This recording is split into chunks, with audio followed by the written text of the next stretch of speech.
li ñuy wax balle de match ci football wala dernière chance pour mën éliminer Ousmane Sonko du jeu politique notamment présidentiel bii di ñëw li ñu mën jàpp xam ngeen match football bu jeexee léegi c'est pas indiqué yow mi tàggat joueur wala entraîneur wala président fédération ku mënti doon ngay analyser mënoo analyser à chaud li ñu jàpp mooy suñu pourvoi bi ñu def boo jëloon ay jinne sax dajale leen mënuñu ko dàq parce que dañ ko fondé ci ay violation yu bari lool yu doy waar yi nga xam ni ku nekkul juge sax boo ko expliqué ne lii jaarul yoon kon arrêt Mame Mbaye Niang bi du arrêt bu baax te loolu ñëpp ànd nañ ci ba ci procureur général dafa demandé ñu kase ko souvent dafa am benn expression dañuy wax couper la poire en deux bu ko tubaab bi waxee mooy bu ñu la joxee poire wala pomme nga jël paaka da nga koy dagg ci digg bi waaye tey jii ñun li ñu gis poire bi wala pomme bi dagguñu ko ci digg bi dañu dagg morceau bu ndaw ak morceau bu mag ñoom morceau bu mag bi leen intéressé mooy li ñuy doon jooy muy li ñuy wax contrainte par corps infraction bu mel ni bi ñuy toppee Ousmane Sonko affaire diffamation injure kenn mësul gis ñuy contrainte par corps maanaam bu nit ki ñëwee di laaj xaalisam te mënoo ko fay ñu ne dañ lay tëj nga fay ko ak sa yaram loolu la ñuy wax contrainte par corps loolu la ñu dindi lu ci des nag te loolu dañ ko cassé mais ñu ne jarul renvoi parce que cour suprême bu cassé dafay renvoyer keneen atte ko beneen cour d'appel comme cour d'appel Dakar la ñu def pourvoi bi ndax moom moo atte li mu atte dañu bëggoon suñu cassé wala déjà mu def sursis à statuer parce que dañu demandé woon li ñuy wax exception d'inconstitutionnalité na ko cour bi jox conseil constitutionnel ñu xool ni Sonko atte bi ñu ko atte jaarul yoon defuñu loolu mais nee nañu maanaam li jëm ci xaw ma nu mu ko expliquer contrainte par corps bàyyi nañ ko li ci des nag lépp li des ci arrêt cour d'appel bi ça reste intact dindiwuñ ci dara te ñun li ñu ci intéressé mooy effectivement condamnation bi ñu condamné woon Ousmane Sonko 6 mois avec sursis ñoom ñun li ñu bëggoon mooy ñu dindi ko attewaat ko procureur général loolu la demandé ñun loolu lañ demandé te ñi fi toogaloon Mame Mbaye Niang évidemment duñ ci d'accord mais convaincre ñu kenn ndaxte c'était imparable argument yi génnee doomu aadama wala jinne sax mënuñ ci dara tey nag ay doomu aadama wan nañu mën nañ ci dara ndax dañu bañ ba lànk léegi bu leen neexee tey ci guddi balaa suba teel ñu jël décision bi tàppe ko yóbbu conseil constitutionnel. Cela veut dire que décision bi déjà hypothéquée parce que décision bi elle est éliminatoire pour monsieur Ousmane Sonko ñoom loolu moo la ñu intéressé ñun tam loolu moo ñu intéressé parce que booy xeex dafay am objectif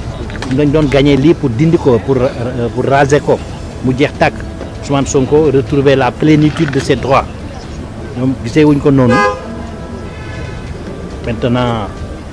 may nañ leen loolu li ci des ça ne nous appartient pas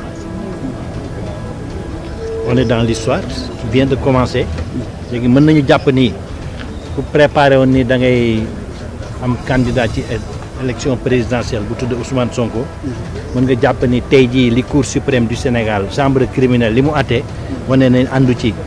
Sonko liñ ko daan ci cour d'appel confirmé nañ ko te article L30 kon boo ko xoolee tëral na conditions yi nga xam ni bu ñu la condamné ci 6 mois juróom-benni weer effectivement yow juróomi at yi ñëw maanaam dañ lay dindi ci liste électorale yi doo mën voter doo mën falu jàppe ko noonu le reste nag mu ngi suñu kanam. Qu'est-ce qu'on peut retenir de ce jugement-là à la Cour suprême? Je disais que je n'aimais pas trop m'épancher à chaud suite à une décision de justice comme ça. C'est comme si après une rencontre de football, l'entraîneur se permettait de faire des analyses. C'est trop tôt. Par contre, ce que nous pouvons faire, c'est tout simplement constater que au terme d'une gymnastique plus ou moins périlleuse, la chambre criminelle n'a pas fait droit à notre pouvoir. Il n'a pas voulu non plus écouter l'excellent réquisitoire de M. le procureur général, commissaire du droit, qui a sollicité avec force de l'arrêt de la Cour d'appel de Dakar, contre laquelle nous nous sommes pourvus en cassation. Donc, nous également, nous avons plaidé la même chose. Mais comme vous le savez, ça a été précédé par la demande du sursis à statuer, parce qu'on demandait à la Cour suprême de transmettre notre exception d'inconstitutionnalité au Conseil constitutionnel, d'attendre que le Conseil constitutionnel donne sa décision, puisqu'elle impacte directement sur la solution du litige entre Mame Mbaye Niang et Ousmane Sonko. Mais ils nous ont dit qu'ils rejetaient cette exception d'inconstitutionnalité parce qu'elle serait présentée hors délai, ce qui n'est pas vrai. Et ils ont accueilli le seul moyen de la défense tenant à la contrainte par corps en disant effectivement que ce n'est pas légal d'assortir une telle condamnation pour des délits comme l'injure et la diffamation de la contrainte par corps. Ça, c'est par rapport à l'exécution de la décision. Si jamais il venait à l'esprit de la partie civile de poursuivre le recouvrement de la somme de 200 millions à laquelle a été condamné M. Ousmane Sonko. Il est évident que ce qui les intéressait, parce que la Cour a ajouté qu'elle pouvait à la limite casser cet élément de la décision relatif à la contrainte par corps, mais que ça ne nécessitait pas de renvoi.